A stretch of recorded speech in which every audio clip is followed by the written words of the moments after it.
Let us begin by dismantling a myth. The popular conception of the band Yes, particularly in their imperial phase, is one of ethereal cosmic minstrels floating through astral planes, channeling celestial harmonies from some distant Tolkien-esque dimension. It's a lovely benign image, reinforced by decades of Roger Dean's fantastical landscapes and John Anderson's Starchild lyrics. It is also, to put it bluntly, absolute nonsense. The truth is that Yes was a band of sharks. They were ambitious, technically ferocious, and at times ruthlessly pragmatic musicians, driven by a collective and often competitive ego that would have crushed lesser talents. To understand their monumental importance, you must see them not as gentle hippies, but as the architects and engineers of a new, complex and muscular form of rock music. And the moment this incredible, terrifying machine was truly switched on, the moment the final crucial components were bolted into place, was the creation of their fourth album. It was an album born of a brutal business decision, financial desperation, and an explosion of individual arrogance. Its title was, with breathtaking irony, Fragile. To grasp the seismic shift that Fragile represents, you have to rewind the clock just a few months to its predecessor, the Yes album. That record was, by any standard, a triumph. It was the sound of the band finally finding its voice, with epics like Starship Trooper and Yours Is No Disgrace establishing their credentials as serious contenders. It was a hit. It should have been a moment of consolidation, but for the band's creative core, visionary vocalist John Anderson and the thunderous, melodic bassist Chris Squire, it wasn't enough. There was a ceiling they kept hitting, a sonic territory they could imagine but not yet reach, and the man they identified as that ceiling was their keyboard player, Tony Kaye. Kaye was a fine musician, a meat-and-potatoes Hammond organist who provided a grounded blues rock foundation for the band. But Anderson and Squire were no longer interested in foundations. They wanted to build cathedrals. They were hearing orchestrations, intricate classical textures, and the futuristic sounds of new instruments like the Mini-Moog synthesizer.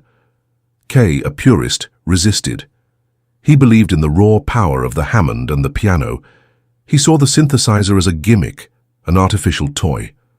This was not a mere disagreement over taste. It was a fundamental, irreconcilable philosophical conflict.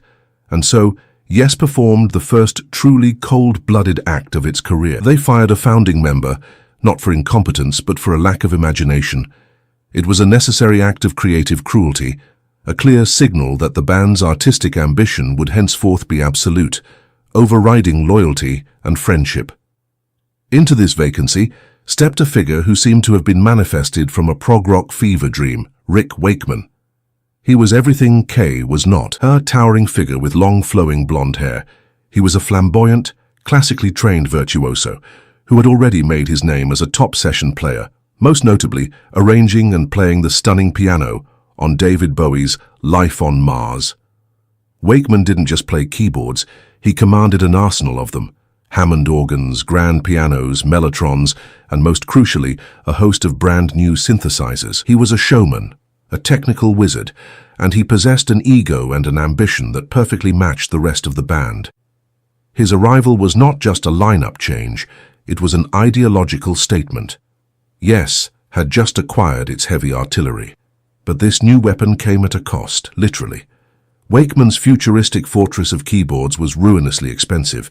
The band, while successful, was not yet swimming in cash. They needed to produce a new album, and they needed to do it fast, both to capitalize on the momentum of the Yes album and to pay for their new keyboardist's toys. They had the new lineup, they had the ambition, but they didn't have a full album's worth of fully rehearsed, road-tested group material. This pragmatic financial pressure led to the single most defining and misunderstood decision in the album's creation. The solution was a stroke of desperate, accidental genius. To pad out the record and speed up the recording process, the album would feature only 4 fully fledged group compositions. The remaining 5 tracks would be short, individual solo pieces written and performed by each of the 5 members. On paper, this sounds like a recipe for a disjointed, egotistical mess, a contractual obligation masquerading as an album. In reality, it was the very thing that made Fragile so utterly revolutionary. It was a declaration of independence. For the first time in a rock album, The band wasn't presenting itself as a gang, a unified front. It was presenting itself as a coalition of 5 distinct virtuoso voices. It was an act of supreme confidence, bordering on outright arrogance. The album's structure was a direct challenge to the listener. "We are not a band," it seemed to say. "We are a collection of geniuses. Here is the proof." And the proof was staggering. The 4 group tracks are the pillars upon which the Yes legend was built. The album opens with Roundabout, and it is impossible to overstate the impact this song had, particularly on American FM radio. It was a Trojan horse. It had a chorus that was undeniably catchy, but it was smuggled inside a structure of baffling complexity. It opens with a reverse piano chord and a delicate classical guitar harmonic from Steve Howe before Squire's iconic Rickenbacker bass line kicks in, not as a rhythmic anchor, but as a driving melodic lead instrument. The song stops and starts, shifts time signatures, and features a breathtakingly tight interplay that sounded like nothing else on the airwaves. It was a 3-minute pop single, and an 8-minute prog epic rolled into one. It was intelligent, complex music that you could still tap your foot to. It shouldn't have been a hit, but it was, and it single-handedly broke the door down for progressive rock in the United States. If Roundabout was the Trojan horse, Heart of the Sunrise was the entire invading army. This is the album's true mission statement, a 9-minute symphony of controlled chaos that encapsulates everything the new Yes was about. It erupts into existence with a frantic, interlocking riff, a brutalist piece of musical architecture, where every member is playing a different, complex part that somehow locks together into a terrifying whole. Bill Bruford's drumming is a revelation, not just keeping time, but jabbing, weaving, and commenting on the action with a jazzman's intellect and a rocker's power. The track collapses and rebuilds itself multiple times, moving from raw aggression to moments of sublime, pastoral beauty. Wakeman's contribution is immense, providing washes of mellotron and stabbing moog lines that give the piece its epic scale. It is the sound of 5 musicians pushing each other to the absolute limit of their abilities. It is a battle, a drama, and a profound artistic statement. It is arguably the moment that Yes truly became Yes. The other 2 group pieces, South Side of the Sky and the brief, punchy, long-distance runaround, are no less brilliant. South Side is the album's dark, menacing heart, a tale of doomed polar explorers set to a monstrously heavy riff and featuring a stunning, crystalline piano breakdown from Wakeman that appears out of nowhere like a mirage in the Arctic wasteland. It is a showcase for the band's mastery of dynamics, their ability to pivot from savage power to delicate beauty on a dime. But it is the solo vignettes that give Fragile its unique character and its name. They are not mere filler. They are exquisitely drawn character portraits. Wakeman's opener, Cans and Brahms, is a cheeky, slightly ridiculous arrangement of a Brahms symphony for his battery of keyboards. It's a flex, a piece of musical showboating that serves as his calling card. It's him announcing, "I am not a rock and roll organist. I am a serious classical musician. Deal with it." Anderson's We Have Heaven is a mesmerizing, slightly unsettling round of his own multi-tracked voice, creating a choir of Andersons that is both ethereal and obsessive, a perfect window into his unique vocal and spiritual sensibilities. Steve Howe's Mood for a Day is a moment of pure, unadulterated beauty, a stunning, intricate classical flamenco piece that showcases his incredible dexterity and his deep understanding of musical traditions far beyond rock and roll. It provides a crucial moment of warmth and humanity amidst the album's technical onslaught.